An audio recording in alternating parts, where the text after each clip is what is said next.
Itu tidak lepas dari track record Pak Jokowi yang dianggap bisa memenangkan.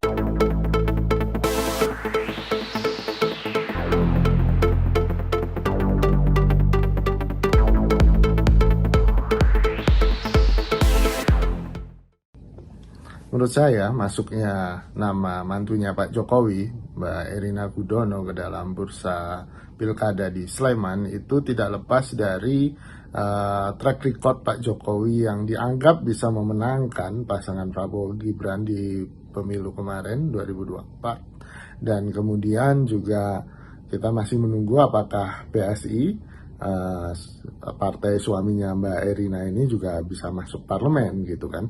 Nah, kalau dengan demikian partai mana yang tidak ingin keluarga Jokowi dicalonkan jadi kepala daerah, karena ada jaminan bisa menang kan gitu, jaminan pasti menang bahkan gitu kan.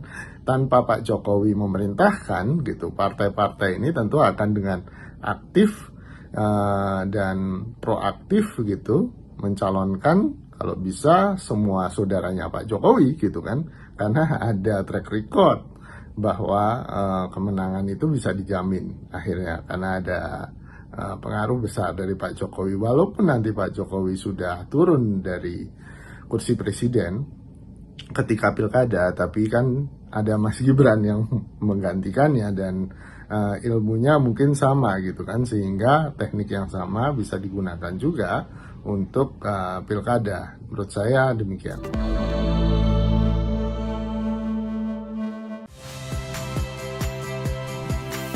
Saya Radi Saputro. Saksikan program-program Kompas TV melalui siaran digital, pay TV dan media streaming lainnya. Kompas TV, independen, terpercaya.